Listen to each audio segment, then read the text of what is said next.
On ne parle que de ça, c'est une image qui a marqué lors des commémorations du 11 novembre, un ULM qui a survolé le site avec cette banderole Hollande démission, 1 heure avant même l'arrivée du chef de l'État. Le pilote est avec nous aujourd'hui. Bienvenue au Figaro, David Van Emmelerijk. Bonjour Julien. Vous pilotiez donc cette ULM puisque vous êtes le fondateur de ce mouvement Hollande démission. L'image a choqué, on vous l'a beaucoup répété dans les interviews que vous avez données depuis mardi. Vous avez compris aujourd'hui que ça avait choqué, ce jour-là en particulier? Je comprends que ça choque. Je crois aujourd'hui qu'il faut choquer. Aujourd'hui, la situation est très grave.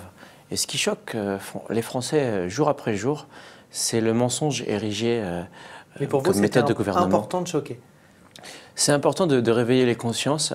Et même si j'ai choqué à première vue, je pense qu'au final, je tiens à insister sur le fait qu'on peut honorer les morts autrement qu'en restant en silence devant un président menteur. Et je pense qu'il faut se mettre à la place peut-être de nos anciens, réfléchir à ce qu'ils auraient fait, comment ils se sont comportés eux pour défendre la France, la liberté. Alors ça, vous l'avez déjà dit hier sur France 5, vous êtes comparé à ces combattants de la Première Guerre. Ça aussi, ça a choqué. Quand même, 2 poids, 2 mesures, non? Comparer, ce n'est pas du tout se dire l'égal. Vous vous mettez au niveau quand même. Non, ce n'est pas du tout ça. Se comparer, c'est prendre un modèle de patriotisme, c'est vouloir imiter les anciens. Et quelle meilleure manière d'honorer les anciens que de suivre leur voie, chacun à sa manière, chacun à sa mesure. Certes, moi, je suis un simple citoyen. Incomparable. Pourquoi? Excusez-moi. Non. Faire son devoir citoyen, c'est ce que tout le monde doit faire. Votre action. Et quel qu'il soit à faire. Aujourd'hui, le régime n'est plus une démocratie. Le régime n'est pas une démocratie. Alors, on ment aux citoyens. Et je crois que c'est le devoir du citoyen de se rebeller, de se révolter. En démocratie, aujourd'hui, selon vous, en France? Il y a un mot que je retiens, qu'utilisent souvent les journalistes, qui est le mot de fief. Le fief électoral.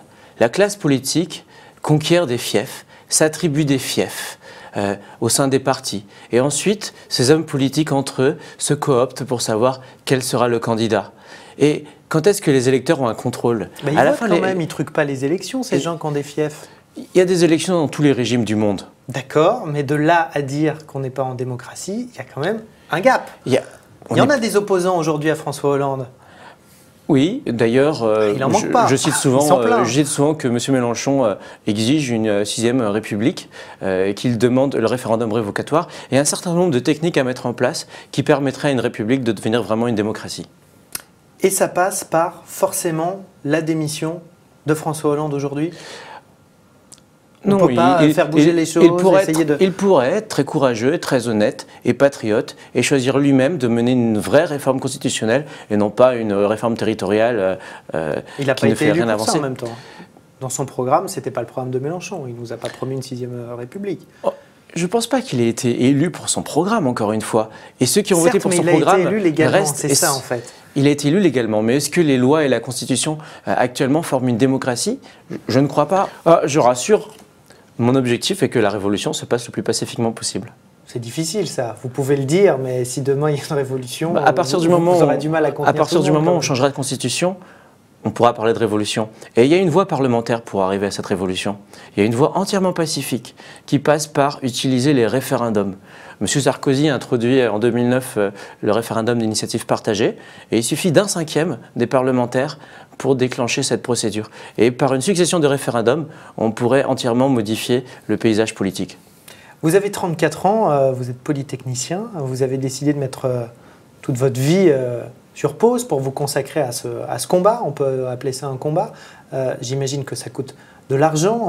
J'ai lu 35 000 € en 17 mois. C'est de cet ordre d'idée-là? C'est de cet ordre d'idée-là. Je pense que pour ces sommes d'argent-là, on a fait du bon travail. Il y a combien de personnes avec vous, derrière vous? C'est très difficile de comptabiliser parce que la réalité, c'est que les volontaires viennent beaucoup plus nombreux que ce qu'on a l'organisation, ce que l'organisation est capable d'intégrer. C'est difficile, je ne suis pas jamais très grand patron, c'est difficile de trouver une place pour tout le monde. Et aujourd'hui, on a besoin d'organisateurs dans ce mouvement. C'est vraiment, selon vous, le moyen le plus efficace? Vous le savez très bien qu'Hollande ne va pas démissionner. Non. Pourquoi vous faites tout ça? Pourquoi vous ne vous lancez pas dans une campagne Je vous rappelle que Hollande a précisé qu'il ne démissionnerait pas. Pour essayer de changer tout ça peut-être de l'intérieur. Je pense que c'est vraiment cette méthode-là qui sera efficace, car on voit bien que le système est plutôt appelé à se perpétuer. Mais je vous rappelle justement que M. Hollande a précisé qu'il ne partirait pas. Pourquoi, à votre avis, a-t-il cru bon? Pas face à vos actions. Pourquoi a-t-il cru bon? Pas face à vos actions. Oui, sans doute. Le but est de donner du courage citoyen pour la désobéissance. Quand M. Hollande, face à son impopularité, précise qu'il ne démissionnera pas, c'est qu'il y a... c'est que c'est la possibilité sur la table. Sous la pression des politiques plus que sous la pression d'actions comme les vôtres. Mais je félicite les politiques qui petit à petit prennent le courage de demander la démission du président. Mais vous savez qu'ils ont plus de pouvoir que vous aujourd'hui. Leur parole porte plus. Et ça, c'est important de le savoir. Je pense aussi qu'il faut redonner de la parole aux citoyens. Vous avez demandé à le rencontrer, François Hollande? S'il souhaite parler de sa démission, je suis prêt à le recevoir. Et vous avez demandé à être reçu par le président de la République? Mais quand on cherche à mener une révolution, on n'est pas dans la négociation. Je considère que les mouvements d'opposition qui se placent on peut être dans le dialogue, vous voulez zéro le dialogue, tout à fait. Tout à fait. Vous pouvez discuter avec lui. Ah, mais s'il souhaite m'appeler, mon numéro... Et vous le souhaitez? Pas spécifiquement, puisque ma communication est envers les Français, qu'ils prennent leur destin en main. On n'a pas à attendre de M. Hollande qu'il choisisse de volontairement sacrifier ce poste au sommet de l'État. Il n'a aucun intérêt à le faire. Et donc, on n'a rien à négocier avec lui. Qu'en pensent vos proches de tout ça? Dans un des portraits qui vous est consacré, vous expliquez que vos liens se sont un peu distendus avec votre famille. Oui, c'est très dur à vivre parce que le gouvernement utilise parfois une intimidation assez grossière. Les coups de fil de gendarmerie à 6 h du matin chez ma mère, c'est pas agréable pour un fils de savoir que la famille doit subir des pressions. Pour lui dire quoi? Pour lui demander où je suis, à 6 h du matin. Donc, ce n'est qu'un exemple. L'association a été refusée. La répression est omniprésente tant qu'elle me vise. Je peux utiliser mes propres forces pour le supporter.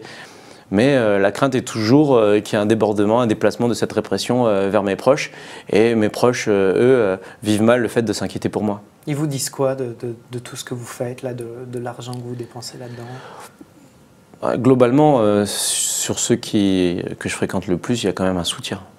Il y a un soutien parce que ce soit pour ce que je fais ou ce que ferait quelqu'un d'autre, quand quelqu'un vit de ses idéaux, c'est plutôt une bonne chose. Et je souhaite à tous les Français de faire un jour quelque chose de leur vie. Aujourd'hui, j'ai l'impression qu'en portant ce combat-là, je fais quelque chose de ma vie. Vous ferez quoi en 2017 ? Alors j'espère qu'on aura eu l'occasion de faire une place Tahrir avant 2016, de faire une opération qui lance un peu une révolution citoyenne non violente. Si passé 2016, les Français ont préféré rester chez eux, eh bien on votera, et on votera probablement pour le moins mauvais. C'est pas à nous de choisir à la place des Français. Mais vous continuerez ce combat? Vous allez voter en 2017 ou vous voudrez toujours ce changement de régime? Je pense que la réforme constitutionnelle est très importante pour la France. Qu'en ce moment, il y a une opportunité, une grosse opportunité, que les Français sentent la situation tendue, mais que si elle n'a pas eu lieu, il faudra continuer à porter les idées de liberté, de démocratie au-delà des dates, que ce soit 2017 ou une autre date. Est-ce que c'est dur dans la séquence de cette semaine d'être quand même présenté ou perçu comme un illuminé? Vous savez, je m'attendais à une réaction toujours partisane de la part des soutiens de M. Hollande et le fait que certains ont pris des éléments de langage qui ont été diffusés me surprend aucunement. On ne peut pas faire l'unanimité. La vraie question, c'est est-ce qu'on peut rendre la parole à certaines personnes qui ne l'ont jamais eue et qui ne l'ont pas? Tout ça est bien raisonnable? Il faut avoir un plan rationnel, il faut avoir un plan pour aller vers ses objectifs. On ne travaille pas que dans l'émotion. Et le plan aujourd'hui, on peut clairement arriver à la démission de M. Hollande. C'est un peu comme jouer au loto. Sauf que jouer au loto, on a une chance sur 1 million. Et vous pensez qu'il n'y a qu'une chance sur 1 million de faire partir M. Hollande? Les chances de faire partir M. Hollande sont beaucoup plus élevées. Si on devait dire un chiffre, on dirait qu'à l'heure actuelle, il y a une chance sur 10 qui s'en aille. Que si on travaille bien, ça peut beaucoup monter. Et cette chance-là de faire basculer l'histoire de France vers plus de démocratie, c'est une valeur incroyable et on se doit de miser dessus. On s'attend donc à d'autres actions assez vite. Bien sûr, mais je ne les annonce pas. Merci d'être venu au Figaro. Merci.